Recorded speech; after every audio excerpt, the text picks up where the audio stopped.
Hello दोस्तों, नमस्कार। स्वागत है आप सभी का अपने YouTube चैनल पर। आज की खौफनाक कहानी हमें राजस्थान से कुशल वर्मा ने भेजी है और अभी उन्हीं की जुबानी आप सुनने वाले हैं एक ऐसी घटना जो आपकी रूह तक हिला देगी। अगर आप चैनल पर नए हैं तो जल्दी से सब्सक्राइब करें। चलिए शुरू करते हैं आज की डरावनी कहानी। शाम गहराने लगी थी। नगर से दूर बसे पुराने गांव कृष्णपुर की पगडंडियां रोज की तरह सुनसान हो चुकी थीं। बादलों की हल्की परत चांद को ढके हुए थी और पुरानी सावित्री हवेली की टूटी खिड़कियों में से आती हवा सनसनाहट पैदा कर रही थी। गांव वाले इस हवेली के पास भी नहीं भटकते थे। कहते थे यहां किसी के चलने जैसी धीमी धीमी आहटें सुनाई देती हैं। सान्या, जो शहर से अपने दोस्तों के साथ घूमने आई थी, हंसते हुए बोली, भूत वूत कुछ नहीं होता। दोस्त बोले, तो अंदर जाकर दिखा दे। सान्या अकेली हवेली में दाखिल हो गई। टॉर्च की रोशनी दीवारों पर पड़ी तो अजीब परछाइयां बनने लगीं। वो पलटी, कोई नहीं था, पर अगले ही पल उसने देखा उसकी नहीं, एक दूसरी परछाई भी हिल रही थी। उसकी सांसें अटक गईं। कौन है वहां? कोई जवाब नहीं, बस पास आती कदमों की आहट। सान्या बाहर भागी तो दोस्त हंस पड़े, पर उसके चेहरे का रंग उड़ चुका था। उसके बाद उससे अजीब घटनाएं होने लगीं। कमरे में किसी की चलने की आवाज, शीशे में धुंधली आकृतियां और रात में फुसफुसाहट। इधर गांव का नाई बाबूलाल देर रात दुकान बनकर लौट रहा था। तालाब के पास कहीं से आहट आई। कौन है बे? सामने? कोई नहीं। उसने कदम तेज किए, आहट भी तेज हो गई। अचानक सामने सफेद धुएं जैसा साया, जिसकी आंखें हल्की हरी थीं। बाबूलाल, तेरी घड़ी खत्म हो गई। वो चीखा और पागलों की तरह गांव भागा। अगले दिन वो बस यही कह रहा था, आहट मुझे ले जाएगी।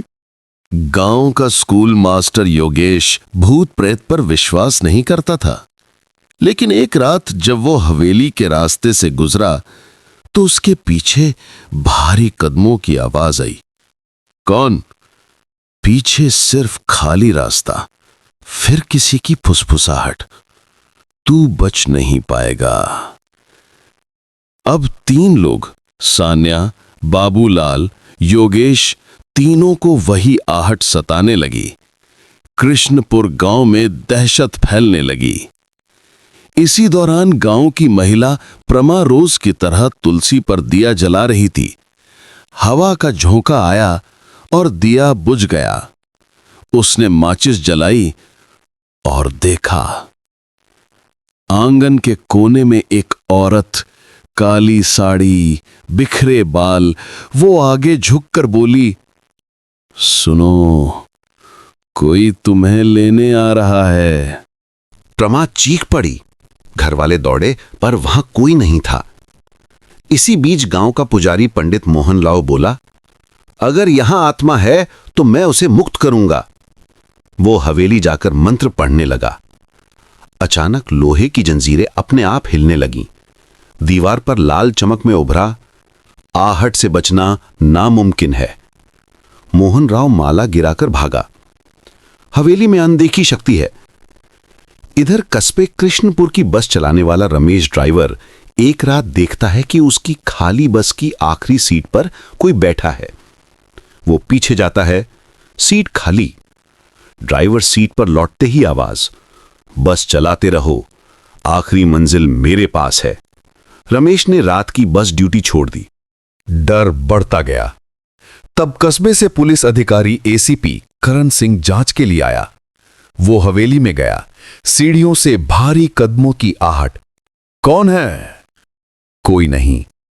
फिर किसी ने उसके कंधे को छुआ। वो पलटा, सिर्फ हवा।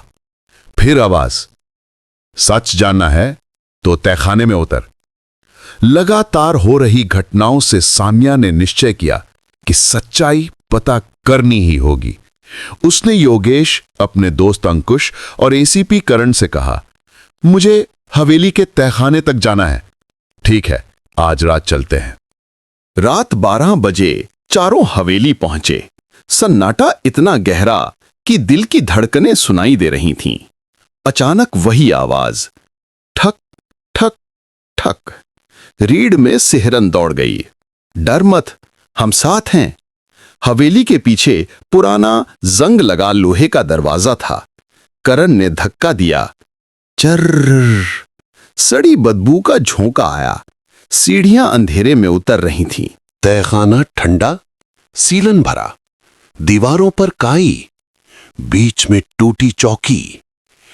दीवार पर खून से लिखा, आग मेरा श्राप है। ये किसने लिखा? तभी तहखाने के कोने से सफेद धुंध उठी और उसमें से एक आकृति उभरी। मैं राजवाड़ी हवेली की मालकिन देवयानी हूं। 100 साल पहले मेरे पति ने लालच में मुझे यहीं जिंदा दफना दिया था। मेरी चीखें, मेरे कदम अब भी गूंजते हैं। सानिया के पैरों तले जमीन खिसक गई। तो ये सब तुम? अचानक तहखाने की दीवानें हिलने लगी। छत से मिट्टी गिरने लगी। देवयानी की आवाज, मेरा श्राप अनंत है। जो सच जान लेता है वो आहट से नहीं बच सकता। चारों भागने लगे। हर दिशा से आहटें, कभी पास, कभी पीछे, कभी ऊपर, कभी पैरों के नीचे। वे किसी तरह हवेली के बाहर निकले। करण ने कहा, अगर देवयानी का दफन शरीर जल जाए तो शायद उसे मुक्ति मिले और आहट खत्म हो जाए। सब ने मिलकर हवेली में आग लगा दी। लपटें हवेली को निगलने लगीं। लोगों ने अगले दिन वहां सामूहिक पूजा करवाई। पहली बार बरसों बाद कृष्णपुर गांव में एक रात पूरी शांति से बीती। सबको लगा श्राप खत्म हो गया। कुछ दिनों बाद सान्या रात में पढ़ाई कर रही थी। खिड़की से ठंडी हवा आई। कमरे के कोने में धीरे धीरे कदमों की आवाज उभरी। ठक ठक ठक। कौन है? कोई जवाब नहीं, बस वही आहट। सान्या की आंखों में फिर डर उतर आया। कृष्णपुर का श्राप खुल गया था, पर आहट अभी भी जिंदा थी।